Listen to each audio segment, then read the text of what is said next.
अत्यंत प्यारे साथियों, मेरे नैनों के नूर, सबको मेरा प्रेम भरा नमस्कार स्वीकार हो। आज हम आप लोग को प्रखर राज गुप्ता की कहानी सुनाने आ रहे हैं। उन्होंने मेरे पास एक कहानी भेजी है। तो प्रखर राज कहते हैं, एक पंडित जी थे। बड़ा विनम्र और दयालु था उनका स्वभाव। प्रतिदिन मंदिर जाते और यथासंभव दुखी व्यक्तियों की सहायता भी करते थे। उनकी मृदुल वाणी सुनकर लोग अपना दुख भूल जाते। एक बार पंडित जी सुबह सुबह गंगा स्नान करके मंदिर के लिए चल पड़े। अभी घर से कुछ दूर ही गए थे कि उन्होंने देखा कि कूड़े के ढेर पर एक कुत्ता जो है करा रहा है। बड़ा उसको तकलीफ़ है, छटपटा रहा है और उसके कान के पास घाव हो गया था। पीड़ा और मक्खियों से तंग आकर इधर उधर भटक रहा था। हर कोई उसके शरीर से आती हुई दुर्गंध के कारण उसे भगा देता था, कोई उसको अपने पास बैठने ही नहीं देता था। अब जाके कूड़े की ढेर पर बैठता, वहाँ तो और भी मक्खियाँ थी। अर्थात कुत्ता बार बार सिर हिलाकर रोने जैसी आवाज़ निकालता। अब पंडित का दिल तो पिघल गया। उन्होंने मंदिर जाना छोड़ दिया और सीधा चले गए औषधालय।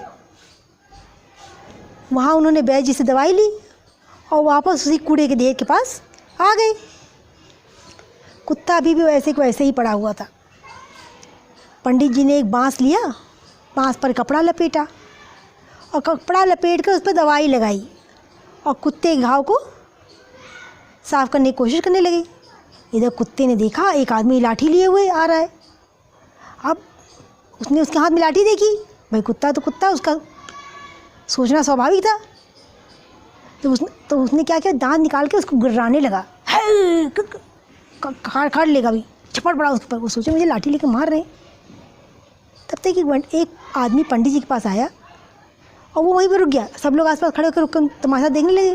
तो एक व्यक्ति जो था वो पंडित जी से बोला कि पंडित जी, ऐसे कुत्ते अक्सर पागल हो जाते हैं, आप जाने दो इनको, यहाँ पर इसकी आप देखभाल मत करो, छोड़ दो इसको,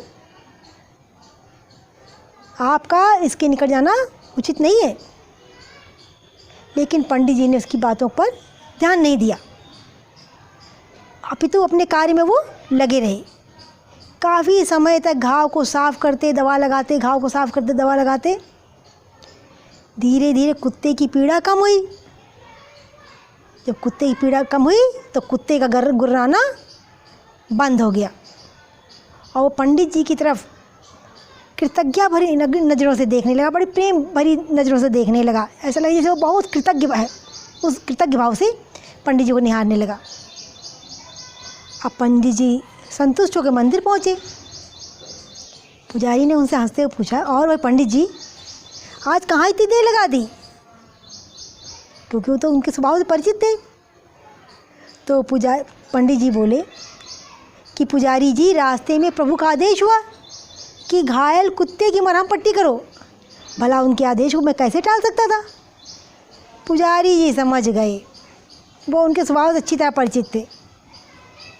पंडित जी ने पूरे 1 सप्ताह तक कुत्ते की सेवा की और जब कुत्ता पूर्ण रूप से स्वस्थ हो गया तो पंडित जी ने उसे बाहर छोड़ने चले गए कि अब जाए जहाँ जाना हो। लेकिन कुत्ता भला अपने स्वामी को कैसे छोड़ सकता था? वापस लौट आया और जीवन भर पंडित जी के मोहल्ले में ही घूमता रहा, कहीं गया नहीं। आप लोग जानते हो पंडित जी कौन थे? वो पंडित जी थे मदन मोहन मालवीय, काशी हिंदू विश्वविद्यालय के संस्थापक एवं स्वतंत्रता संग्राम के महान सेनानी थे। महामना मदन मोहन मालवीय का परिवार कई पीढ़ियों से श्रीमद् भागवत का विद्वान होता आया था। उनके पिताजी अत्यंत सरल स्वभाव के और बहुत संतोषी ब्राह्मण थे। उनका परिवार बेहद गरीब था, बहुत गरीब था।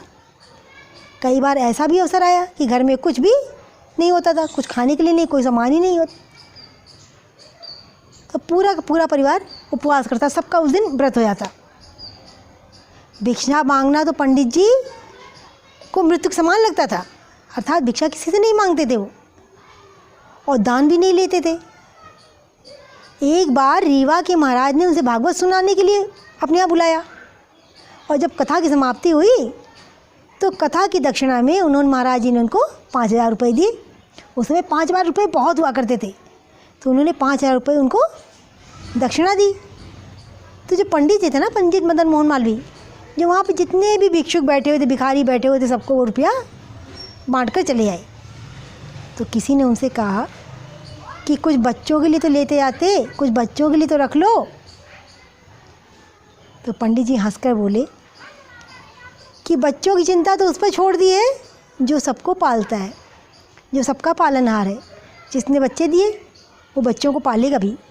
कहते हैं हमें चिंता उनकी नहीं, उन्हें चिंता हमारी है। हमारे नाव के रक्षक सुदर्शन चक्रधारी हैं, जिसने उस पर विश्वास कर लिया उसने सब कुछ पा लिया।